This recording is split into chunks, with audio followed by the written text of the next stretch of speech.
Bueno, buenas noches a todos. Sin lugar a dudas, mientras van abriendo sus Biblias, el tema que el Señor puso en mi corazón para compartir con ustedes es un poco el resumen de lo que estuvimos orando, ¿no? Nehemías capítulo 1. Nehemías capítulo 1. Eh, Pensaba en Bautista, justamente el hijo de Meli y Chicho, un matrimonio muy, muy amado nosotros, como lo son ustedes, y tiene dos meses, ¿no? Y uno no deja de pensar también en las personas y esas familias que lamentablemente por esta pandemia también trastocó. Y creo que si hay un común denominador que tendríamos que poner a todas las familias de la tierra es la vinculación más que nunca con los médicos que también nos atienden, con las enfermeras y enfermeros que también se interesan por nosotros y el concepto general, charlando con las personas, que se sembró y se plantó y creció a lo largo de todo el mundo, ya no es exclusivamente en la Argentina, sino en todo el mundo, que es la fragilidad del ser humano, ¿no? Nehemías tiene mucho que ver, si uno pone en comparación con lo que está sucediendo desde el punto de vista emocional de las personas, ver que el sistema mundial ha cambiado, que no solamente el sistema mundial ha cambiado, sino también la perspectiva de vida ha cambiado y que charlando con personas, algunos tienen más si se quiere, esperanza, como le llaman ellos, y obviamente después sirve para que uno pueda predicar de que la esperanza está en Jesús, obviamente, y otros no tanto, que ven como que todo está destruido, todo está derrumbado, y, y un sentimiento común es de dolor, ese es un sentimiento de desesperanza, ¿no? Y Nehemías, cuando el Señor puso en mi corazón, que me dijo Aldo para compartir con ustedes esta palabra, no sé por qué, pero obviamente uno se deja guiar por el Espíritu, porque ora, y por ahí tenía otras porciones, pero el Señor siempre me llevaba a esto. Así que por lo que escuchaba por Gabriel, ahora se me fue el nombre de la Mimi, perdón, que estábamos orando también, y las distintas familias, eh, no deja de ser un dolor cuando alguien está atravesando algo difícil, ¿no? Una situación muy difícil. Y esta era la situación que estaba pasando eh, el pueblo de Israel, pero no así lo que estaba atravesando en su vida particular Nehemías. Nehemías capítulo 1 dice así, palabras de Nehemías, hijo de Alcías, aconteció en el mes de Quisleu, esto es noviembre, diciembre de nuestro año, ¿no?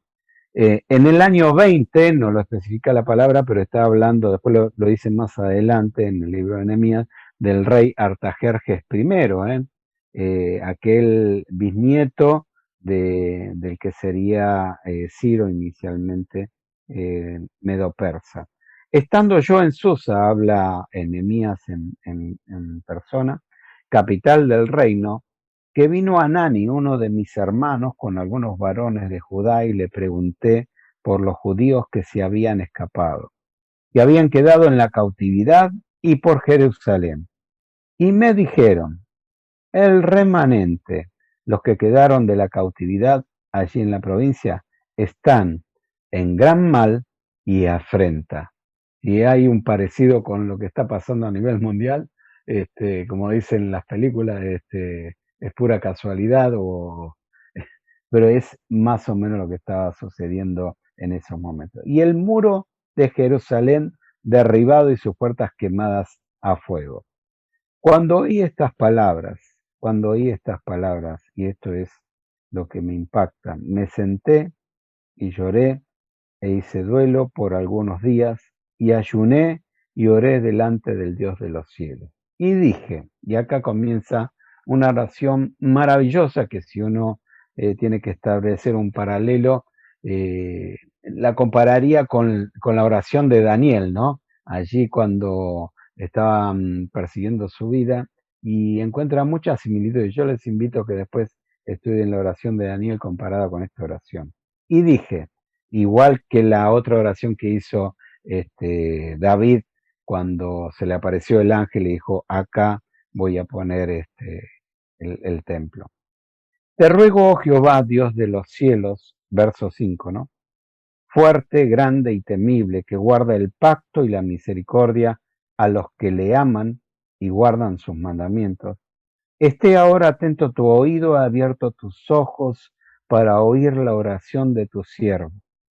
Y hago ahora delante de ti día y noche por los hijos de Israel tus siervos, y confieso los pecados de los hijos de Israel que hemos cometido contra ti.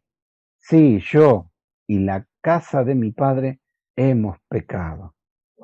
En extremo nos hemos corrompido contra ti y nos hemos guardado y no hemos guardado los mandamientos, estatutos y preceptos que diste a Moisés tu siervo.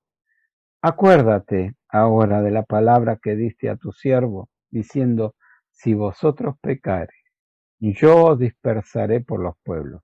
Pero, si os volviereis a mí y guardareis mi mandamiento y los pusiereis por obra, aunque vuestra dispersión fuere hasta el extremo de los cielos, de allí os recogeré y os traeré al lugar que escogí para hacer habitar allí mi nombre. Ellos pues son tus siervos y tu pueblo, los cuales redimiste con tu gran poder y con tu mano poderosa. Te ruego, oh Jehová, esté atento ahora tu oído a la oración de tus siervos y a la oración de tus siervos, quienes desean reverenciar tu nombre. Concede ahora buen éxito a tu siervo y dale gracia delante de aquel varón, porque yo servía de copero al rey. Dejen abierta su Biblia porque después continuamos un poquitito más con la lectura. Me impacta y cada vez que uno lee esta porción, no deja de dar gracias a Dios por la vida, porque emociona, ¿no? Cómo es el corazón de Nehemías. Y cuando uno quiere ver el corazón que agrada a Dios, entre tantos siervos que nos resalta la palabra de Dios, está el corazón de Nehemías. Dice que él era hijo de Acalías. No se encuentra mucho acerca del padre, solamente eh, hace un resalte Josefo, pero muy pequeño, pero sí lo que podemos decir que para que un hijo tenga ese corazón, evidentemente me gusta pensar a mí, no digo que sea así porque está el caso de Josías y con respecto a su padre, que nada que ver el corazón del padre con el hijo, ¿no? Pero sí me gusta pensar que Acalías sí había instruido a Nehemías a buscar a Dios de corazón. Él no es profeta, él no es sacerdote, él no era uno de los principales. Sí, podríamos llegar a la conclusión dentro de lo que uno observa a lo largo de todos los capítulos de Nehemías, que era una posición, si se quiere, honorable la que él tenía cuando vivía en Jerusalén. Sin embargo, en ningún momento destaca ese, era una persona príncipe de Judá o era una persona honorífica. Sí lo que resalta, que era una persona totalmente confiable para lo que Dios preparaba para él. Él iba a hacer una obra maravillosa. Lo desconocía. Estaba haciendo, como dice al final del capítulo, era el copero del rey. Había visto cómo con Zorobabel fue la primera expedición allí con Esdra y empezaron a edificar el templo. Después vio que nuevamente tuvieron que ir otra porción más y después allí los profetas instar a que se olviden un poco de sus casas y se dediquen a reedificar el templo. Pero había algo que era todo lo que rodeaba al templo y a la ciudad misma que estaba siendo derruido. Habían pasado 13 años, podríamos decir, entre lo que encontramos en el libro de Esdras hasta este momento.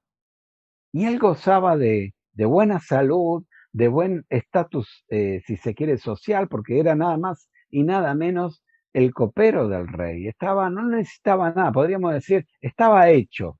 ¿eh? Pero sin embargo, así como su nombre significa Jehová es el que me consuela o Jehová es el que consuela, él necesitaba conocer lo que le estaba pasando a su hermano. Él necesitaba conocer lo que le estaba pasando a su familia. Él necesitaba conocer lo que le estaba pasando a su pueblo. Y de igual manera yo lo ponía como un paralelo con esto que estamos atravesando con la pandemia. Hay una gran necesidad alrededor nuestro, de igual manera que pasaba en los tiempos de Nehemías. Había una necesidad emocional, había una necesidad tal vez material, obviamente, pero había una necesidad que estaba caracterizada por el temor que sentía el pueblo. Lo leíamos recién en el versículo 3. Dice, están allí con un gran mal y afrenta, esa palabra afrenta en el original significa no solamente el dolor percibido y sentido, sino todo el temor que origina ese estado en el cual estaban viviendo. Está Nehemías allí, siendo el copero del rey, no le está faltando nada. Y lo primero que él hace, en medio de todas las cosas, ve que se acerca, justamente lo dice acá, y vino Anani, no sabemos si es el hermano de carne o no, pero sabemos que él lo nombra como uno de mis hermanos, con algunos varones. Y lo primero que hace es interesarse. Y yo quiero resaltar este primer punto, interesarme. ¿Interesarme por quién? Por lo que me pasa a mí, interesarme por lo que de repente no veo que me respondió Dios para darme, o interesarme, como dice en este caso Nehemías, por lo que estaban allí. Me gusta, porque el Señor Jesucristo allí en Mateo 28 nos insta a ir afuera, para acercarnos a esa persona necesitada. Me impacta en Mateo capítulo 4, donde el Señor Jesucristo decía, Él hacía, resalta Mateo, enseñaba en las sinagogas, pero hacía esas señales y prodigios, esos milagros en el pueblo, en el pueblo. Estaba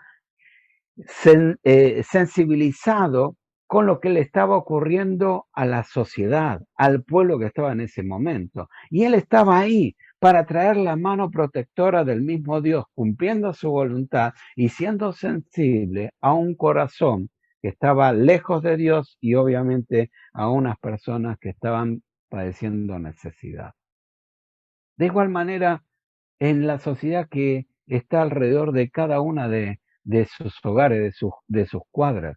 De igual manera que está pasando allí en Pavón 512, como también, miren, no es casualidad, pero yo siempre lo digo, miren, Boulevard de los Italianos 512. Y hoy estamos juntos con un pueblo compartiendo como una misma familia, ¿qué cosas? La visión que tiene Dios y el Señor Jesucristo, y en este caso Nehemías, de las necesidades, no que tengo yo, sino de las necesidades que hay a mi alrededor.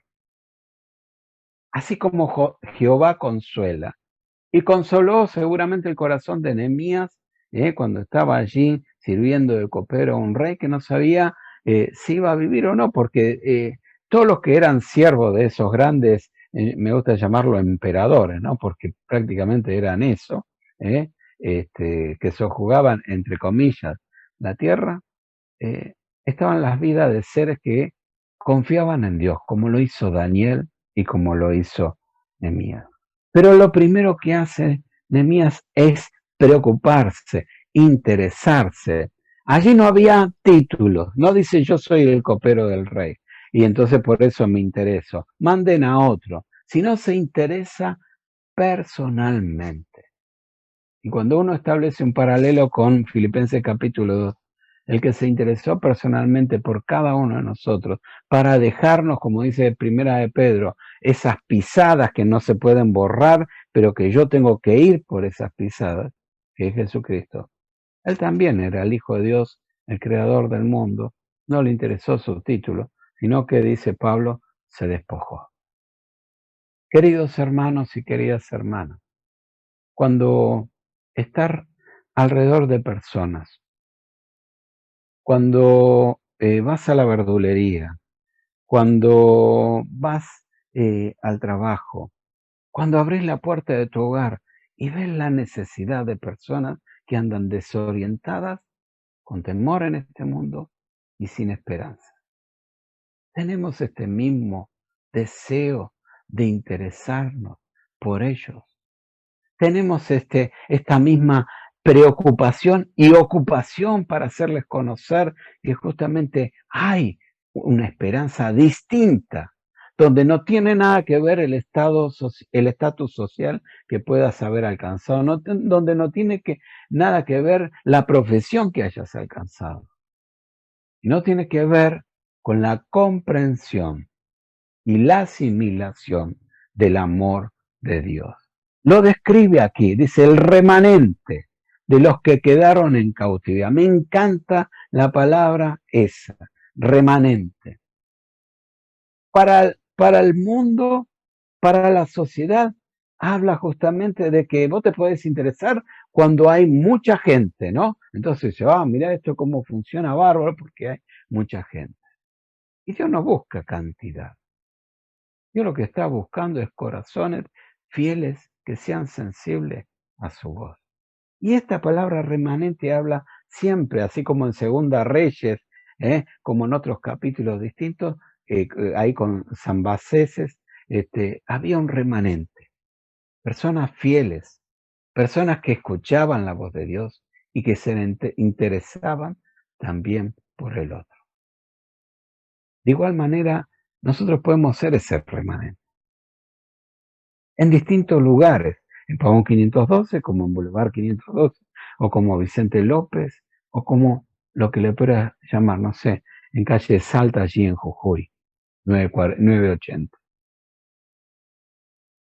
Pero tiene que haber un remanente fiel que busque a Dios, que siga confiando en el poder absoluto de Dios. Y mire lo que describe, dice versículo 3, el remanente que quedaron allí están en gran mal y afrenta. Y no solamente eso, sino que sus muros derribados y sus puertas quemadas a fuego. Un desastre. El muro habla de la protección, ya lo conocemos, ¿sí? El muro, el templo estaba reconstruido, estaba levantado, ya había sido restaurado el culto, ya había ese avivamiento de decir, bueno, volvemos a la normalidad y las personas que estaban ahí es como que se conformaron, ya tenemos todo, no necesitamos nada. Y no se daban cuenta que faltaba algo más. Era el muro de protección, el muro de seguridad, que en la obra de Dios es el mismo Dios creando ese muro, pero utilizando personas para crear ese muro de protección. Se habían conformado los que estaban ahí 13 años antes.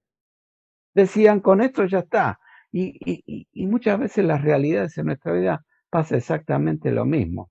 Nos conformamos con aquellas cosas que ya tenemos y no nos preocupamos y ocupamos y no nos interesamos por lo que está a nuestro alrededor, para seguir haciendo crecer esa ciudad, esa vieja ciudad de David que se fue extendiendo a lo largo de los tiempos hasta Herodes, y de la misma manera hacer crecer esta familia espiritual para que esas personas que hoy están padeciendo, que están necesitadas, puedan ser alcanzadas por el interés tuyo y mío. ¿Cómo están las vidas de esas personas? Las puertas quemadas a fuego. Falta nada más que un poquitito que uno se ponga a conversar con con el vecino, con la persona que estás haciendo los mandados, con aquel compañero de trabajo, para darte cuenta que sus vidas están prendidas a fuego, que sus puertas están prendidas. Y abrieron, entonces dan rienda suelta a lo que vive hoy el mundo, donde todo es lo mismo. En esta diversidad ahora de géneros, que hasta a uno mismo le cuesta entender, todo da lo mismo. Está todo prendido a fuego. Y esta era la situación. Ahora, miren, yo decía interesarse, no quiero extenderme con el tiempo. Pero lo que podemos hacer, y si hay algo que nos demostró, yo voy a cumplir 60 años en mi vida, en noviembre, aunque no, uno no quiera que pase el tiempo, pero pasa. Bueno, y uno desea cumplir el propósito del Señor. Y tengo 52 años de creyente. Y en todo este tiempo, el Señor me ha enseñado en las distintas etapas de la vida, como te ha enseñado a vos, querida hermana y querido hermano. Nos ha enseñado todo. Que el principal instrumento de poder que nos dejó el Señor Jesucristo es la oración. Me encanta Lucas porque resalta algo que ninguno de los otros evangelistas resaltaron cuando el Señor Jesucristo se bautizaba. Dice que orando, cuando fue levantado, vio los cielos abiertos. Y la oración del justo puede mucho, dice la palabra, ¿no? Esto es muy conocido. Y nosotros necesitamos interceder por aquellos que vos charlaste hoy a la mañana o a la tarde o en cualquier horario del día. Interesarse e interceder. Interceder por esa persona, Señor, te doy gracias por la conversación que tuve hoy con esta persona. Yo hoy charlaba con el playero de la estación de servicio, Matías, y él mismo reconocía, no es casual que usted esté aquí y que me hable, porque no me contó, bueno, una historia no viene al caso. Pero me impacta, yo a veces pienso, digo, ojalá pueda ser como Nehemías, porque lo que hace Nehemías, versículo 4, para interceder es esto. Primero, dice, me senté y lloré, me senté y lloré. Y a mí me hace pensar en la misericordia de Dios, como dice el Salmo, que son eternas y son para siempre, ¿no? Y él se siente, no piensa en que era el copero, no piensa que él entraba y salía del palacio, sino lo que estaba pensando era lo que sentía su hermana y su hermano. Y él es una forma, ¿no? Algunos tienen otra forma, ¿no? Pero es una forma de exteriorizar su ansiedad. ¿Cómo puedo hacer algo, Señor? Y yo estando bien y mis hermanos mal, con su puerta prendida a fuego, su muro derribado y su estanqueidad de decir con esto estamos conformes. Y sabiendo que hay un mal alrededor que los puede atacar en cualquier momento. Me senté y lloré. Algunos canalizan la ansiedad de determinada manera, ¿no? Y él intercedía de esta manera delante de Dios, siendo misericordioso, apoyándole el hombro a aquel que lo necesitaba, tratando de levantarlo e impulsarlos a los pies de Dios y acercarlo a él. Eso es interceder. Me senté y lloré. Y miren lo que dice, e hice duelo por algunos días. Sabían que estaban sus hermanos con vida, pero los veía como muertos, porque sus corazones se habían enfriado, porque había personas desinteresadas por buscar a Dios, por centrarse en su voluntad, por estar en los planes de Dios para desarrollar lo que Dios se había puesto en su vida. Y se habían olvidado, se habían conformado con lo que interceder. Dice, hice duelo. Podríamos hablar mucho del tiempo, pero ya el tiempo veo que está pasando, ¿no? Hacer duelo por una persona, y te propongo esto, un ejercicio práctico. ¿Orá todos los días por una persona? No, que conozca su nombre. Ojalá que lo pueda conocer. Pero ora por la persona, el vecino al lado que tiene la puerta negra, la puerta roja, para que el Señor te dé la oportunidad para llegar a su vida y hacer ayuno en el sentido de decir, y duelo en el sentido de decir, es una persona que no tiene a Cristo, que está lejos de Dios, está vivo, pero es un muerto. Los duelos sirven para, cuando uno hace duelo es porque una persona partió. Pero ahí, como dijo el Señor Jesucristo, hay muchas personas que están vivas, como le dijo en Lucas 18 al hijo pródigo, si quieres entrar en la verdadera vida, ¿no? Si quieres tener la vida, ¿cómo lo veía Jesús? Como un muerto en vida. Dios te va a reunir personas y las va a poner en tu día a diario para que puedas interceder por ellas.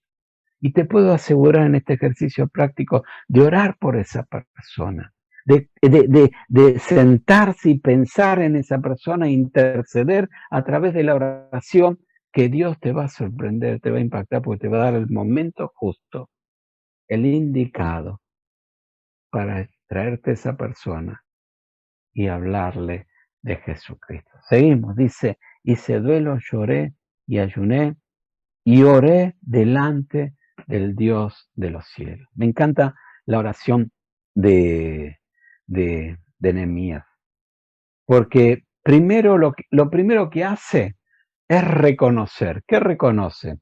Vieron que generalmente si uno escucha las oraciones, y una gran enseñanza, ¿no? Ha sido para mi vida, y como seguramente lo es para la de ustedes, leer las oraciones de David, leer las oraciones de Nehemías o la de Daniel. Lo que uno destaca es que lo que primero que hacen es reconocer. Y si uno escucha las oraciones generales, lo primero que hace es pedir. Y no digo que esté pedir, sino que establece un orden. Dice te ruego, no dice te pido, no te exijo, sino te ruego, Señor, si es tu voluntad. Y dice quién es Dios. Dios de los cielos, fuerte, grande y temible, que guarda el pacto y la misericordia de los que aman y guardan el condicionante, y guardan tus mandamientos. No es para cualquier persona que Dios va a dar respuesta, sino es para aquel que guarda esos mandamientos. Tiene que haber un pacto, por eso nombra primero el pacto. Y él se apoya en la promesa, en el pacto y la misericordia de Dios, que son eternas. Pero nunca se olvida que es grande, fuerte y temible. Está por sobre todas las cosas. Y muchas veces soluciona las cosas de la manera menos impensada.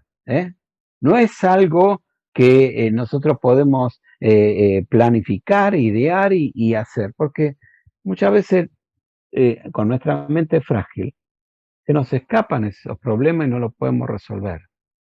Y ahí viene la mano interventora de Dios. Nos muestra que es justamente grande, fuerte y temible. Hay una gran frase que una vez escuché y me la apropié, y no digo que la hice yo, ¿no? Sino justamente la escuché y la aplico, que decía, no le cuentes a Dios cuán grandes son tus problemas, sino contar a tus problemas cuán grande es tu Dios. Y muchas veces nos pasa eso. Perdemos de vista que nuestro Dios es grande, que hizo la vida, y que no solamente en la vida hizo este mundo, sino que también nos dio la posibilidad a nosotros para que tengamos la vida eterna de Jesucristo. Y no solamente eso, sino que también dice que preparó obras para que yo ande en ellas, como en la de Nehemías. Y no solamente eso, sino que tenía dentro de su plan un propósito específico para vos y para mí. Tu propósito no es el mío, ni el mío el tuyo. Pero Dios se tomó el trabajo, me gusta decirlo así, para pensar en vos, para que cumplas el propósito que Él planificó, que muchísimas veces es lejos de lo que uno planifica. Si uno está en el centro de su voluntad, si uno es sensible a su voz, si uno puede percibir cuando Dios me habla a través de su palabra, no de una visión, como dicen muchos, o de una profecía. No, tenemos la palabra profética más segura, que es esta, ¿eh? La Biblia, en la cual hacemos bien en estar firmes. No hay otra, pero me habla y tengo que percibir su voz y tengo que entender.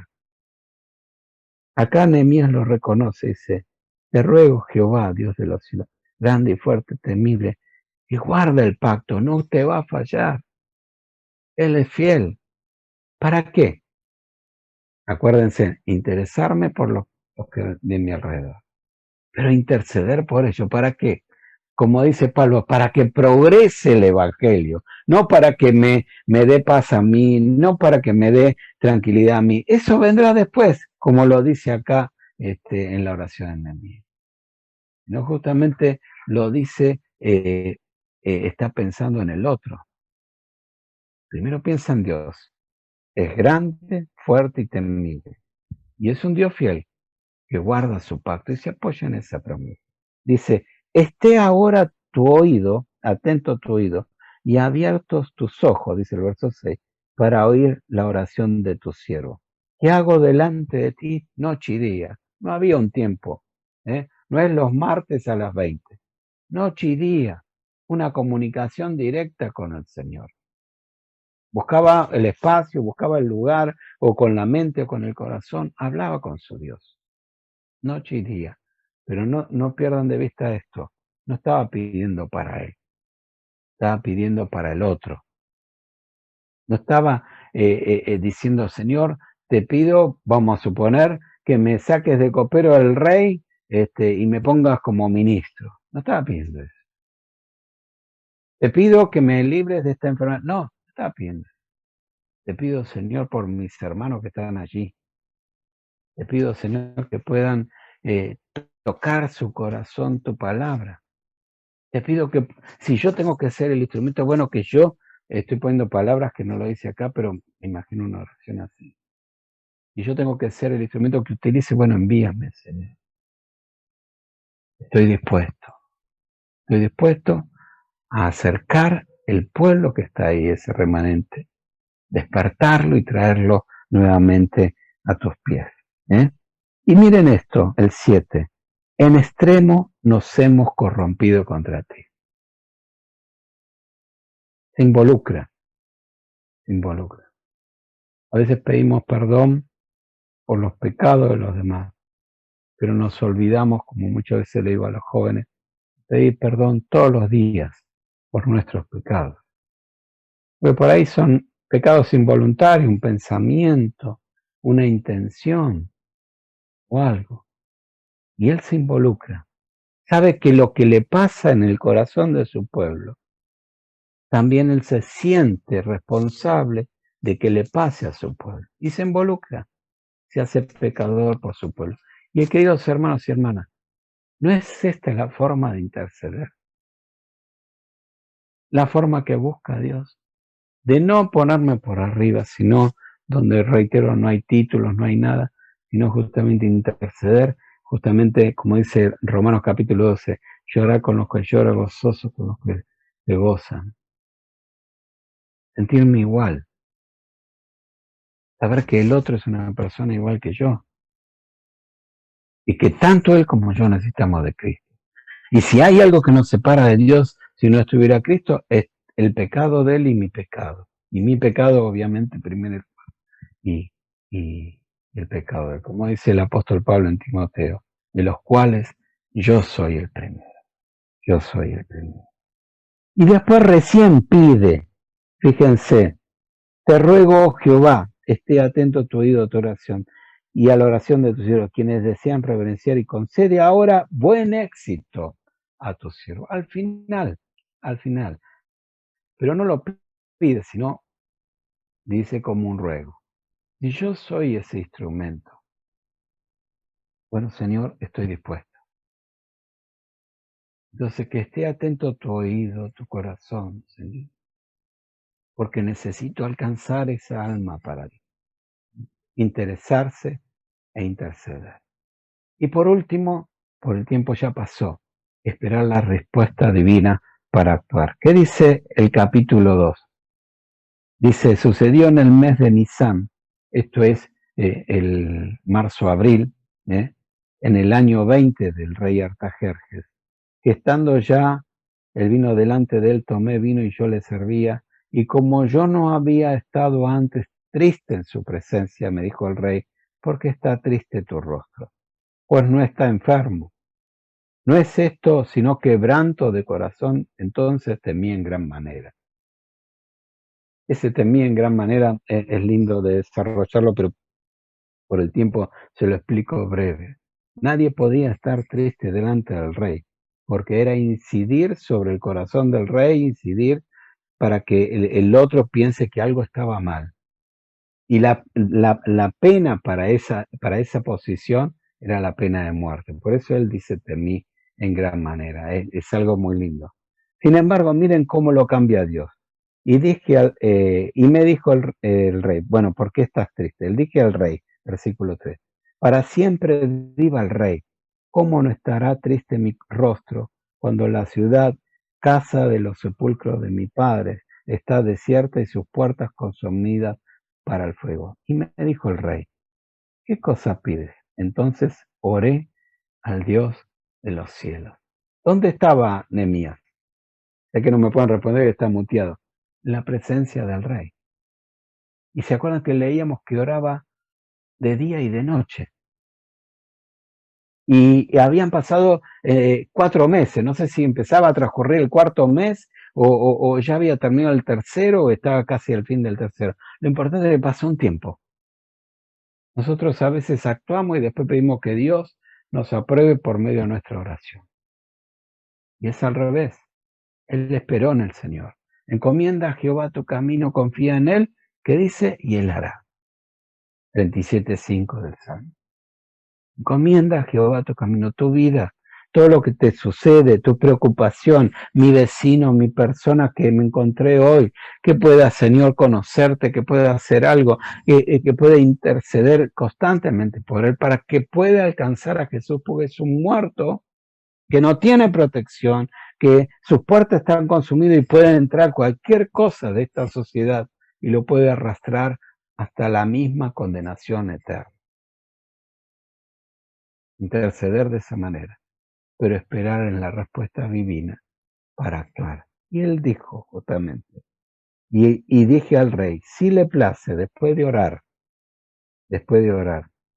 me gusta pensar que oró al Señor e inmediatamente el Señor le contestó, bueno, habla, esta es la oportunidad. Y uno se da cuenta, percibe ser sensibles a la voz del Señor, porque por medio de su Espíritu Santo, Él te va a traer lo que vos leíste, lo que vos pensaste, lo que vos en ese momento, tal vez unos días atrás habías pensado. Nehemías estuvo 4 meses triste, 4 meses, preocupado e intercediendo sin cesar, dice la palabra. ¿Por quién? Por él, no, por sus hermanos. Y Dios le trajo seguramente por su espíritu a su corazón eso es decir, decirle ahora. ¿Y qué le dice? Si le place al rey y tu siervo ha hallado gracia delante de ti, envíame a Judá, a la ciudad de los sepulcros de mis padres, y la reedificaré. Pidió para él solo. Entonces el rey me dijo, y la reina estaba sentada junto a él, ¿cuánto durará tu viaje? ¿Cuándo volverás? Agradó al rey enviarme, y después sigue el relato, lo pueden leer. Le da no solamente los materiales, le da un ejército que lo acompañe, todo lo que él no había pedido. Pensá en un instante cuántas veces el Señor actuó en nuestras vidas así, para cosas particulares, ¿no? Y pensamos que no lo va a hacer para cuando uno está interesado por el alma que se está muriendo eternamente, que está al lado tuyo. Interesarse, interceder y esperar la respuesta divina para. Queridos hermanos, hay un gran tiempo para hacer en esta tierra. que es alcanzar a las almas. Hay una gran tarea. Y el tiempo que tenés, lo tenemos que aprovechar, redimiendo bien el tiempo, aprovechando bien el tiempo, entendiendo que es lo único que podemos hacer acá y que no lo podemos hacer allá en el cielo. ¿Qué es? Interesarme por el necesitado que sabemos que tiene que buscar a Cristo. Interceder por esa persona y esperar cuando Dios ponga ese momento propicio para que Él te diga, acá está, listo, yo estuve trabajando. Una de las cosas que hablamos con Sandra siempre es, nosotros solamente tenemos que descubrir donde el Espíritu de Dios empezó a actuar y lo inquietó en el corazón del público del barrio para que nosotros podamos alcanzarlo en el momento preciso.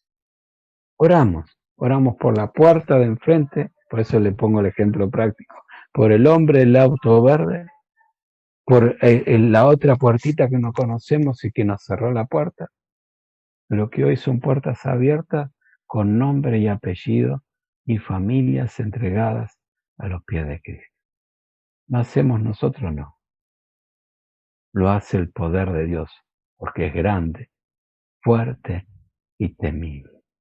Y animo, querido hermana y hermano, que no bajes tus brazos, que no te conformes como estaban los de allí en Jerusalén con el templo, nada más. Y con oficiar lo que hacían siempre, los sacrificios, el ritualismo. Yo no te animo a interesarse por las almas que están a tu lado, porque las pone a vos a tu lado durante el día, no me las pone a mí me pone a otro.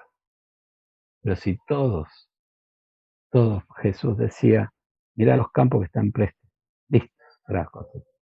Necesitamos manos, y esas manos sos vos y yo. Y pensar en cada día que nos pone acá en la tierra, que pueda llegar o llevar personas a los pies de Cristo, no que yo las convierto, yo no convierto a nadie, simplemente las llevo hasta ahí, y ellos solos se entregan a los pies de Cristo, cuando uno los confronta con la palabra de Dios. Les animo a esto, queridos hermanos, a nunca bajar los brazos y a no perder este objetivo como tenía Nehemías. Interesarme por el otro, interceder por el otro y actuar cuando Dios, uno sabe que le dice, este es el momento.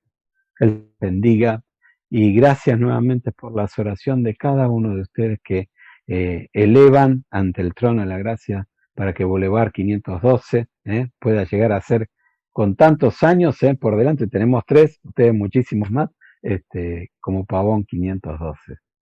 Y todos juntos, vuelvo a decir, como un gran pueblo, una gran familia espiritual, llevar personas a los pies de Cristo. Que el Señor les bendiga.